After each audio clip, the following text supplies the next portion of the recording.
Today I'm speaking about Neptune, Uranus, and the 1960s. And this talk, the genesis of this talk actually comes from a message that I received on Instagram from visual artist Dennis Cook, a good friend of mine. And this is what happens when you're an astrologer. You know, people will start contacting you and saying, what about this? Or asking you questions. And he says, hey, where is the info about the astrological dynamics of the 60s having similarity to now? I, of course, liked Dennis's messages. You can see that little red heart there.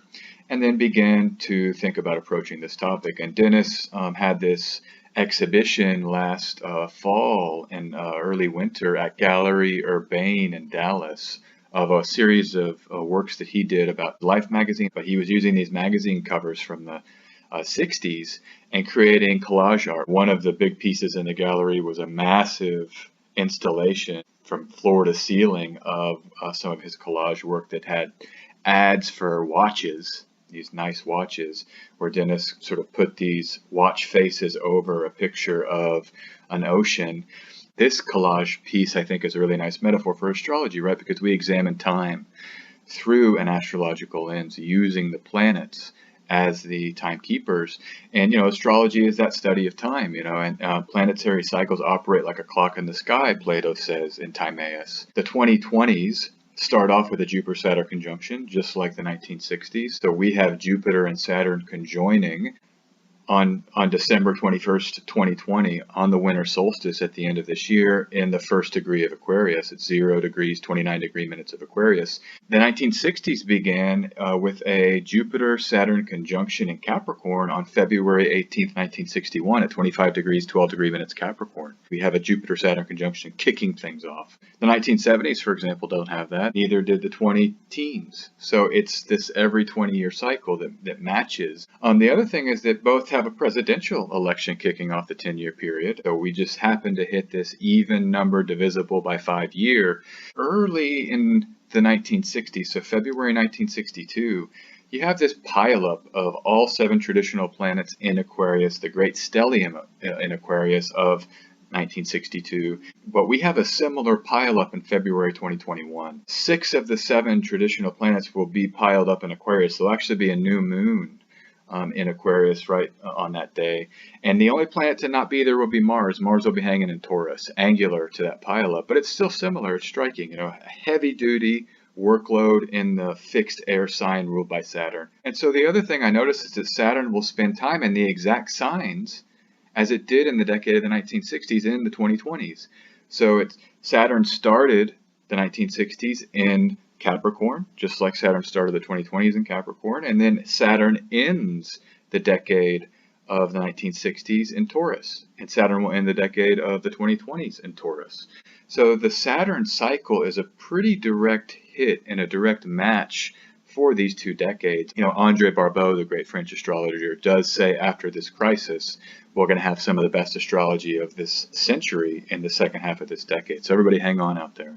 So then Dennis sends me this other note. I got 2 dates I want you to look into, not just the 60s in general, but then he sent me 2 pieces of his artwork, and he's got one collage that he made from the 29 January 1965 issue of Life magazine, which was an issue that on its cover had an image from President Johnson's inauguration in 1965, and then Life magazine cover from 27 August 1965 that had a picture of LA and Watts and the riots there that happened in that summer. Astrologers, we always love specific dates because I can get charts for those exact moments. And so first, if we look at the LBJ inauguration, this was January 20th, 1965. And if you look at the chart of the inauguration, you have Jupiter in the ascendant, which is very, very nice. But you also have this Mars-Moon co-presence in the 5th. And the 5th house can often be the house of spectacle, of entertainment. And I found that striking because the reason why he resigned is that there was so much unrest during his administration, particularly over war protests. And that's the people as the moon and Mars as war. And this is what the people were protesting. They were seeing images every night from Vietnam, and they got very increasingly angry about the violence. And if we take a look at the August 11th, 1965 event that triggered the Watts riots, and riots is such a loaded term, I don't even like it, but the unrest, you know, the resistance, the communal resistance. This is 7:15 at night, 1915, in Watts on the 11th of August, you see that the moon in Aquarius is right on the ascendant. And I think that that's really telling because you have the people rising, right? Masses of people rising up. You know, the sun is the great planet of consciousness, right? And asserting oneself, saying no or yes, or saying this is me, this is who I am. And so you have this kind of rising up of the people and assertion of their agency. And I think that's found here in this chart. The other chart I want to look at, because it's sort of the thing that's happening now in our moment, is the death of George Floyd. And this is the Time magazine cover that came out shortly after that. The death of George Floyd, if we take the time that's listed on astro.com, it's A-rated time, so 8:37 in the evening in Minneapolis on 25 May 2020. You have the moon Sirius conjunction. Sirius is a fixed star that's very important in the USA natal chart, that the people are connected to this very kind of ancient and occultic fixed star. You also have Mars in the fourth, and that's unrest in the home. There are some astrological features of the chart that are striking and representative, I think, of what we saw as a result of what happened. Anytime you have multiple charts, you can just compare them all. And the inner wheel, I have LBJ because it's first in time. The mid wheel, I have what I call the Watts unrest. And then on the outer wheel, I have the death of George Floyd. And the thing to note immediately, that the nodes of fate, so the moon's nodes, are all in the same signs, in the north node in Gemini. And that's the ascendant-descendant axis of the USA Sibley chart. And so these events, mid-65 and what we're just going through now, really hits on the angular house axis of America. The Sibley chart also has Mars in Gemini. And so with the north node transiting there, it does give this sense of great passion and great intensity in a time like this and in a time like the mid-1960s. Neptune and Uranus are finally going to make an appearance on this channel. I have talked about dwarf planet Pluto and the other dwarfs before, but not Neptune and Uranus. And so they're finally here. They're finally making an appearance. Why? Well, Richard Tarnas, an astrologer I respect, a luminary in the field, that they're very important for his cycle work. Anytime you're comparing larger cycles, or even the generational astrology also uses these planets. So I thought, let's pull up the outers. Let's see what Neptune and Uranus are saying. In all of the charts, Neptune and Uranus are making sextiles.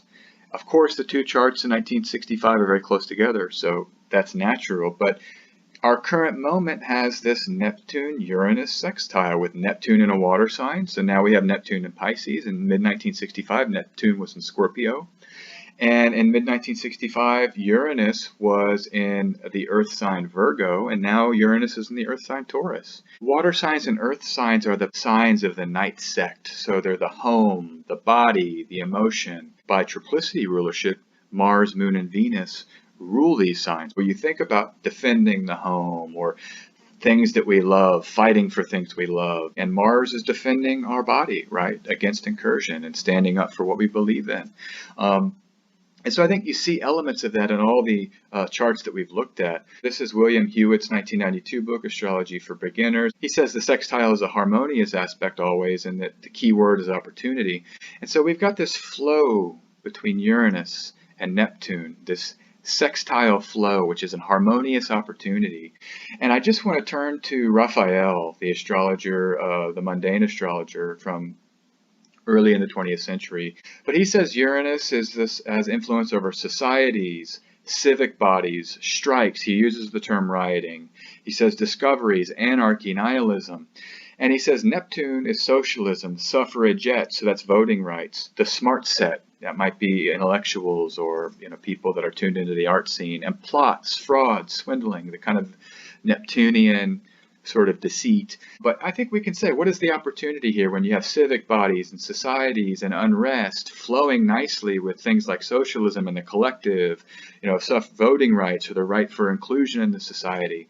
And so I think there is this sextile relationship that we can see in mid-1965 and now. And I also think, these are my delineations, it's an opportunity for explosive disillusionment. So people are dissatisfied, that we don't really know what truth is. We're living in the era of fake news, and that explodes out. So that disillusionment can lead to tangible kind of explosive action. Innovative surrealism is a keyword that I have for Neptune-Uranus in a sextile relationship. When the North Node hit Gemini, there was innovations in music performance. And in '65, Dylan went electric at the Newport Folk Festival. That was in July of 1965. Within 2 weeks or 3 weeks of what happened in Watts. In 1983, Michael Jackson introduced the moonwalk. Bob Dylan releases this album in 1965, March 22nd, bringing it all back home. He recorded the album in January of 1965, so just before the inauguration of Johnson that we talked about earlier. These are lyrics from his song Mr. Tambourine Man, and I think they really can elicit this sense of innovative surrealism, and you can feel the Neptune Uranus in these lyrics. So I'm just going to read them here. Though you might hear laughing, spinning, swinging madly across the sun, it's not aimed at anyone, it's just escaping on the run. And but for the sky there are no fences facing, and if you hear vague traces of skipping reels of rhyme to your tambourine in time, it's just a ragged clown behind. I wouldn't pay it any mind, it's just a shadow you're seeing that he's chasing. So surreal, strange, odd, innovative, kind of, there's Uranian kind of explosiveness, just hearing the rhythms and the way it flows. Listen to the track, I think you can even capture it more. But so that's an element of what the energy we're in now from this period. And so finally, Dennis said he was in some later chats between us, he said he was inspired by Philip K. Dick's quote, "The empire never ended." And Terence McKenna's quote, "Rome falls 9 times an hour." These are two interesting quotes, right? Rome, the empire never ends, or it falls 9 times an hour. So they're both meditations on time and how we experience time and history. We have AA birth time for both McKenna and Dick, by the way. But McKenna, he's got the North Node in Gemini. So again, it's a nodal match to the 3 charts we've already looked at. He has a Uranus-Neptune trine. That's the aspect that's similar to the sextile, but maybe a stronger version of it. McKenna also studied time. He had this time wave zero idea that mapped the whole of human history using the I Ching. And then Philip K. Dick, we have his good birth time. I love this quote by Philip K. Dick: "To fight the empire is to be infected by its derangement." So it's a really kind of weird Dickian idea that you kind of become what you resist. His North Node is in Gemini. And of course, both Dick and McKenna were very excellent with language. They used language to express innovative ideas, this kind of Uranian innovation. The thing about Dick is his twin died weeks after birth, and so that haunted him his whole life. He had a phantom twin. That's part of the North Node being in Gemini for Dick. So, just the point is we have this massive North Node in Gemini resonance with everything here that Dennis has asked me about. So it's another thing he can think about as he uses these ideas for his art and to speak to his gallery about the projects that he's doing. And you can always go check out his website. Just type in Dennis Cook Artist and you can get his website here. But Dennis has wonderful work. His work is Uranian and even Neptunian. I look at these. He has a whole series of projects of these circular, almost black hole-like colorful circles that are stenciled out. They're very excellent. And I get lost just looking at them. It's like a drug examining them. And Neptune has this whole association with drugginess and confusion. And these are just wonderfully confusing works of art. I'd love to have one on my wall and just stare at it and get lost in this artwork, right, rather than in social media. All right, cartomancy pull. This is the 5 of clubs, the resistance card. And this is the decan of Saturn in Leo. And we've been talking a lot about Saturn today, but Saturn in Leo is a place where Saturn is in exile. So Saturn rules Aquarius, the sign opposite Leo. So here in exile, Saturn might feel uncomfortable, might not have the ability to enact authority, to assert its boundaries or the stability and solidity of its structures. The sun is that great planet of the individual, right? It's the light of the perception of the individual, of consciousness. And I think that that's what the resistance card is really about, is how do we interface with the collective authority? And how does that collective authority leave freedom for the decision making of the individual will? And that's a cosmic ancient dance that's not going to be resolved in just one short YouTube video. To personalize this, how can I shake up my routines to free the mind and see things differently, and provide resistance to the inertia of the day in and day out drudgery? Sometimes that resisting that can really open up the mind and the ego to have new patterns and new identities that are useful. All right, as always, you can book a donation-based reading with me, Astrology for All, sjanderson144.com. I look forward to reading for you. And this is available on Apple Podcasts, Spotify, Google Podcasts. And you can find me on Twitter and Instagram at sjanderson144.